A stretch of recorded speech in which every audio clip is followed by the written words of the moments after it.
মুসলিম personal ল বোর্ডের নির্দেশক্রমে ওয়াকফ আইনের বিরুদ্ধে বদরপুরের বিভিন্ন স্থানে প্রতিবাদ সাব্যস্ত করা হয়। আজ জুম্মার নামাজের পর বদরপুর এলাকার বিভিন্ন মসজিদ ও ঈদগাহে এই প্রতিবাদ করা হয়। আজ বদরপুর আল জামিয়া মাদ্রাসায় জুম্মার নামাজের আগে ওয়াকফ আইন কি এবং কেন এর বিরোধিতা করতে হবে এই নিয়ে বক্তব্য রাখেন নদওয়াতুত তামিরের কেন্দ্রীয় সম্পাদক মাওলানা মুহাম্মদ আবদুল্লাহ। তিনি বলেন, এই আইন সংবিধানের কাঠামো বিরোধী এবং ইহা ভারতের ধর্মনিরপেক্ষতার উপর হানছে, তাই এই আইনকে অবিলম্বে বাতিল করতে হবে। আজ সবাই কালো বেজ পরে জুম্মার নামাজ আদায় করেন। আজ বদরপুর পুলিশ প্রশাসন সব দিকে বেশ তৎপর ছিল। আজ শ্রীগৌরী ঈদগাহে 22 মহল্লার মানুষ একত্রিত হয়ে কালো বেজ পরে ও হাতে প্লে কার্ড নিয়ে ওয়াকফ আইনের বিরোধিতা করেন। প্রতিবাদীরা বলেন, এই আইন বাতিল না হওয়া পর্যন্ত তত আন্দোলন চলবে। বদরপুরে কোনাপাড়া, খাদিমপাড়া, খালোপাড়, কাজের গ্রাম, একলাবাড়ি, সরসপুর, ভাঙা এলাকায়ও আজ এই আইনের বিরুদ্ধে আন্দোলন চলতে দেখা গেছে। আজকে আমরা উমরপুর শ্রীগৌরী, করিমগঞ্জের উমরপুর শ্রীগৌরী ঈদগাহে 22 মহল্লার জনগণ জমায়েত হয়েছি। ভারতবর্ষের যে ঘৃণ্য কানুন মুসলমানের উপর লাগু করতে যাচ্ছে ওয়াকফ সংশোধনী বিল, তার বিরুদ্ধে আমরা প্রতিবাদ জানাতে এখানে জমায়েত হয়েছি। আমরা সেই বিলের বিরোধিতা করছি, সেই বিল আমরা মানছি না। আমরা শান্তিপূর্ণভাবে প্রতিবাদ জানাচ্ছি এবং যতদিন পর্যন্ত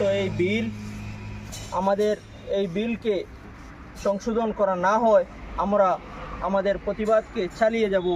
আমরা এই বিলের বিরুদ্ধে সোচ্চার এবং এই বিলকে আমরা কোনো রকমে মেনে নিতে পারছি না, যা ঘৃণ্য এবং আমাদের ইসলাম তথা সমাজ বিরোধী এই কানুন, সুতরাং সংবিধান বিরোধী কানুন। সুতরাং আমরা এই বিলের বিরুদ্ধে, আমরা এই বিলকে কন্ডেম করছি, এই বিলের বিরোধিতা আমরা করছি। আমরা যে ওয়াকফ বিলটা, এই বিলটা আমরা মানছি না, আমরা মানব না।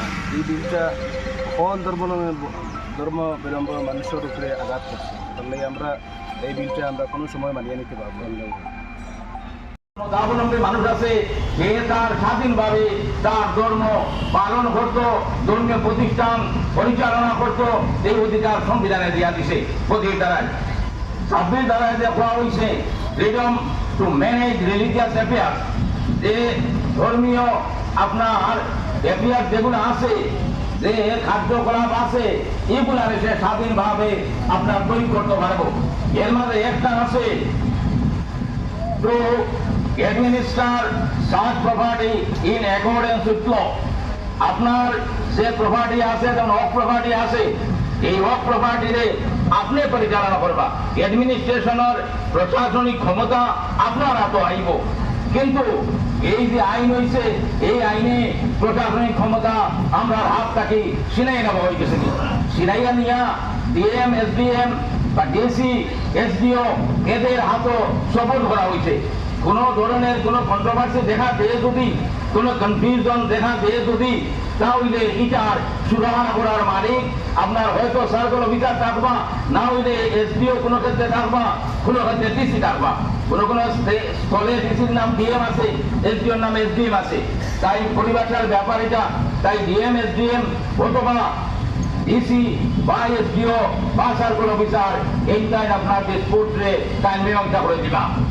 আর আরো মারাত্মক একটা জিনিস হইল যে সংবিধানের 20 নম্বর ধারায় যেখানে হওয়া হয়েছে right of minorities to establish and administer educational institution, যে সংবিধানের 30 নম্বর ধারায় যে আমার অধিকার দিছে, আমি ধর্মীয় প্রতিষ্ঠান প্রতিষ্ঠা করতাম পারি এবং এটাকে পরিচালনা করতাম পারি। তাই আমার ঈদগাহ একটা ধর্মীয় প্রতিষ্ঠান, মসজিদ একটা ধর্মীয় প্রতিষ্ঠান, এইগুলারে পরিচালনা করা এবং এটার মধ্যে আমি মক্তব মাদ্রাসাকে পরিচালনা করা ও সম্পত্তির উপরে সমস্ত সাংবিধানিক অধিকার আমার রয়েছে। এই সমস্ত সাংবিধানিক অধিকারকে এই আইন খর্ব করছে। আর তারপরে আরো মারাত্মক একটা কথা হইল, যেটা ওয়াকফ অ্যাক্টের মধ্যে এর আগেও আসলো, যে আপনার একটা আমরা এই আন্দোলন করিয়া যাইতাম। আন্দোলন করার জন্য সামান্য আপনারা যেখানে যে করবার লাগে আমি কিছু পয়েন্টগুলা উদ্ধৃতি আপনার দিলাম। আর ধর্ম নিরপেক্ষতার কথায় লাগে বিশেষভাবে জোর দেওয়া হয়েছে। অল ইন্ডিয়া মুসলিম পার্সোনাল ল বোর্ডের বিষয় অন্যান্য যত সংস্থায় আপনার এই আন্দোলন জড়িত আছেন, প্রত্যেকে ধর্ম নিরপেক্ষতার আপনার দিকে বিবেচনা করিয়া এই আদর্শরে বহাল রাখিয়া আমরা আন্দোলন করবার লাগে বইছেন।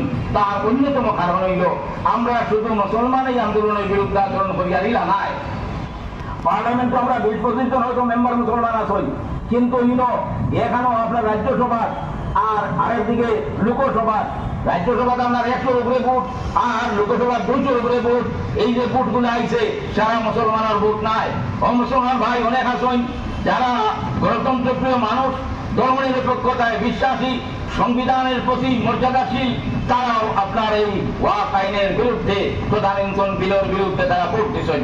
এর লাগিয়া আমরা আন্দোলন যাতে ধর্মনিরপেক্ষ আন্দোলন হয়, গণতান্ত্রিক পদ্ধতিতে হয়, শান্তি প্রিয় উপায়ে হয়, অহিংস আন্দোলন হয়, নন ভায়োলেন্স মুভমেন্ট হয়, এই জাতীয় জিনিস সকল আমরা মনের মধ্যে রাখা উচিত। আর আল্লাহ তাআলা আমরা এই আইনটা কি যাতে হেফাজত